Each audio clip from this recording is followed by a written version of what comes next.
Good Thursday morning to you. I'm Heather Brown. As you can see, we shipped Jason off to Austin, Texas, where he is enjoying some lovely barbacoa.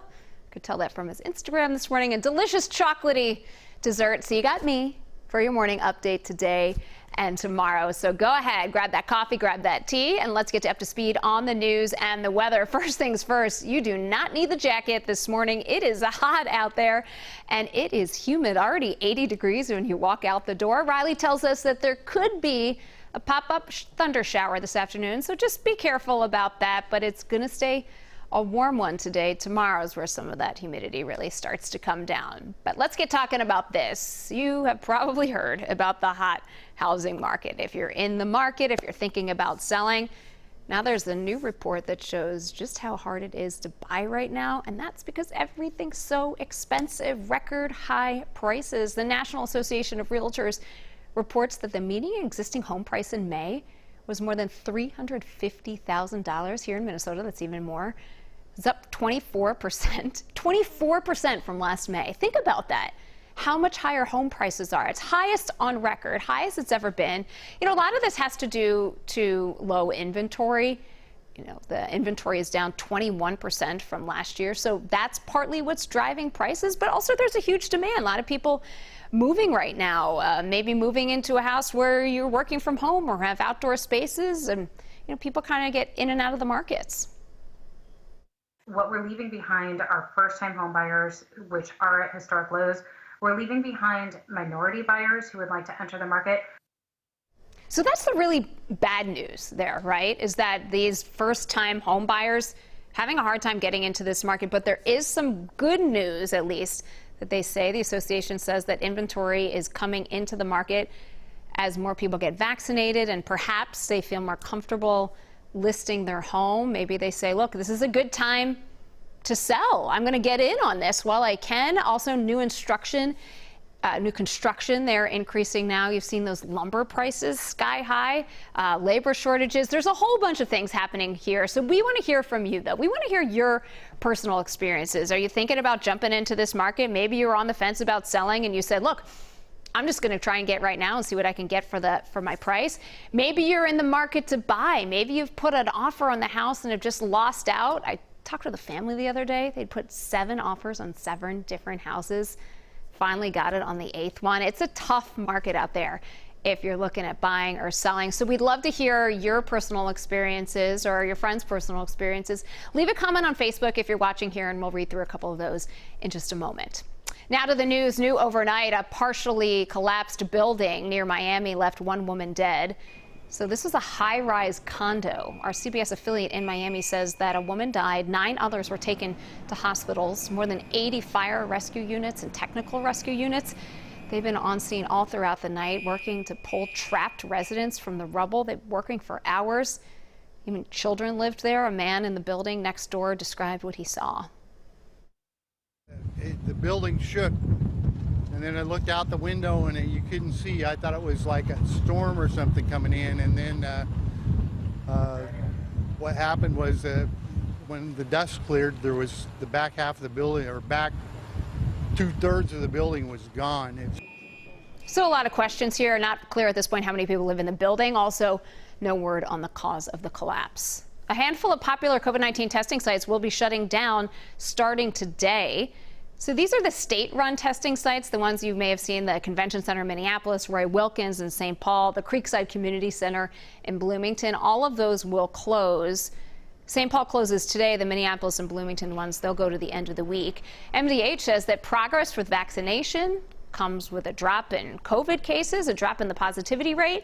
And so fewer people are needing these facilities. And that's really what led the decision to close them down. The Convention Center in Minneapolis, they've already cut back their hours. Then they've shifted the location into a smaller room. Those getting tested yesterday said they had mixed feelings about the decision. Well, good and bad. I mean, I'm excited that maybe it's a sign that things are getting better. Not as much testing as necessary, but I am worried about the Delta variant and whether we need to continue sort of a regular testing regimen to make sure that that is not taking hold in Minnesota.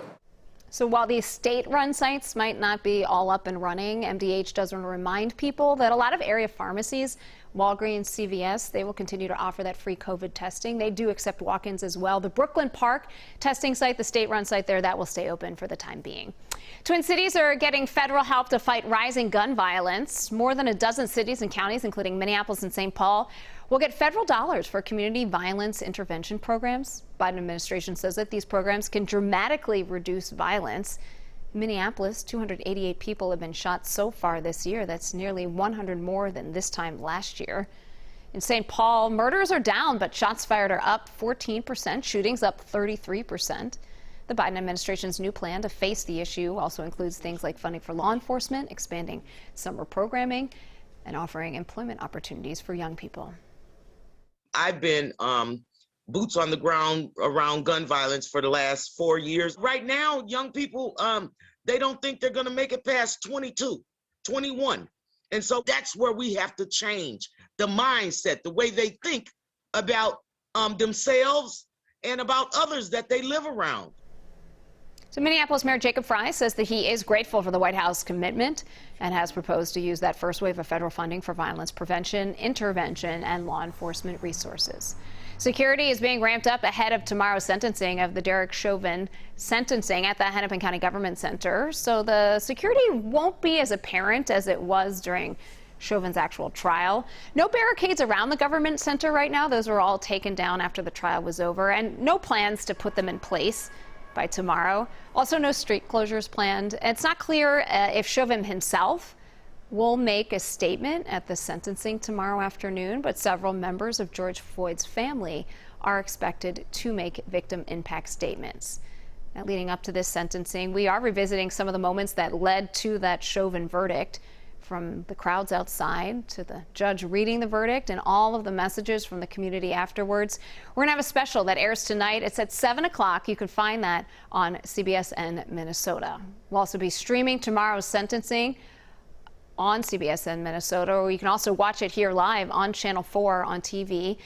If you want to get to CBSN Minnesota, pick up your phone, point your camera at that QR code on the screen right there. It'll take you right to our website, right to the way to watch CBSN Minnesota. Our live coverage does begin tomorrow at 1:30. Some frontline workers in Minnesota are getting a boost in pay for their work during the pandemic. Well, they will get a boost. State lawmakers are setting aside $250 million in federal relief funds to give bonuses to Minnesota's COVID-19 essential workers. At this point, though, it's not exactly clear who will be eligible for that money. There are a lot of people on the front line of this, long-term care facilities and others. And it will be a difficult issue to ascertain who belongs in that pool and how much can we give them and how do we distribute the money.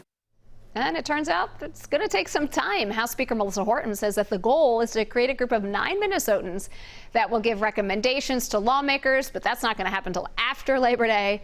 At least 1 million Minnesotans were deemed essential during the pandemic. Bacteria has closed 2 popular beaches in Minneapolis. This is pretty common in the summertime here in Minnesota. There's just too much E. coli. And the beaches are Lake Hiawatha Beach and Thomas Beach at Bede-Makaska. Nothing really to be worried about here. You know, they test this all the time. The city says the E. coli levels are probably because of all the runoff from the rain over the weekend, but E. coli can make you sick, so they've just closed down the beaches as a precaution, and then the city will then reopen them. They'll keep testing them, make sure it's safe for us to get out there and swim. It's a new project that hopes to fill empty storefronts in the heart of downtown Minneapolis. It's called On Nicollet. So the city and several other agencies are working together to find businesses to fill up those empty spaces in the buildings along Nicollet Mall right there on the street. They're calling for applications through July 16th. Then the staff will recommend proposals to the property owners of those locations and even negotiate rents that would be based on the business's profits. So heading into this Minneapolis hotel, and the first thing that you want to do is look straight up. This art installation, check that out. This is inside the Canopy Hotel. It's only one of 100 pieces of public art in the world to be a finalist for the prestigious Coda Awards. Very fancy. The Mill District Hotel used to be a thresher factory. So the top right there, that symbolizes a sifter, like a flour sifter, and then all the dangling pieces is the flour. You know, this is in the Mill District. We spoke with the founder of the awards, who says that this piece was selected by a renowned panel of judges. So to make it into the top 100 is a big deal. It's a big honor, and it means that you've been recognized by the best of the best, saying this is a special project. Well, way to go, Canopy Hotel. You can find this local piece of art. You can help them actually win the whole shebang, the whole worldwide online competition. Go ahead and vote. We have a link on our website. Just go to WCCO.com and you can find it there. A strawberry moon. Ooh, strawberry moon. It's going to light up the night. This is June's full moon. It's called a strawberry moon because it signaled to some Native American tribes that it was time to gather ripening strawberries. That's good. This is all according to the Old Farmer's Almanac. We know this is strawberry picking season. This is the fourth and final supermoon of 2021. Open it, Charlie. Let's see that golden ticket. Wouldn't that be fantastic? It's not fair to raise his hopes. Never mind. Go on, open it, Charlie. I want to see that gold. I'm so glad you could come. This is going to be such an exciting day. Charlie, oh my gosh, 50 years old. The cast of the film Willy Wonka and the Chocolate Factory. 50 years this week they're celebrating. This movie will mark the anniversary with a release of the newly restored 4K version. It's a prequel to the cult classic is in the works. It's called Wonka, and that is set to be in theaters in 2021. Let's get back to today's talker, because I'd love to see what you're saying about the real estate market here. I'd love to hear your stories. And this is Annette. She said her daughter and son-in-law were sitting down to sign the papers for a house. Oh my gosh, Annette, the sellers backed out right there, and now they're living with his sister and they can't find a house. You are correct.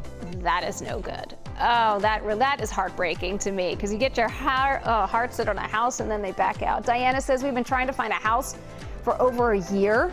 Yikes, they're sold within hours of being posted. So true. Some even selling before they get on the market. If we sold ours, where would we go? That's the point, Diana, right? Maybe you don't want to live in a tent there, but if you sell, you know, the prices for houses to buy them are just as expensive. Nancy says, bought our first home in 1979. We had to lock in our interest rate early as the rate was going up daily. The home prices weren't high, but the interest rates were crazy, right? They were back then. I remember my parents telling me about that, 17% interest rates way back then. And geez, look at them now. Andrea says, my husband bought his at the height of the previous bubble. We were able to stick with it until 2019. On the flip side, I bought mine on a short sale after the bubble burst. Wow. None of my home purchase agreements have gone smoothly. Now, I do not think that is the case of what is happening right now. It is just a tough market there, and you just keep hearing these stories. Bradley says we bought our first home in the fall of 2019. It was only on the market for 4 days. We were chosen as the buyers, not looking to sell right now, but always dreaming about a future home. Yeah, right? I mean, it's tough right there. I feel for all of you that are looking, and especially those folks who have had that house and then just had it snatched away. That is your morning update from CBSN Minnesota. We are your only local streaming news source. It was great to be with you here.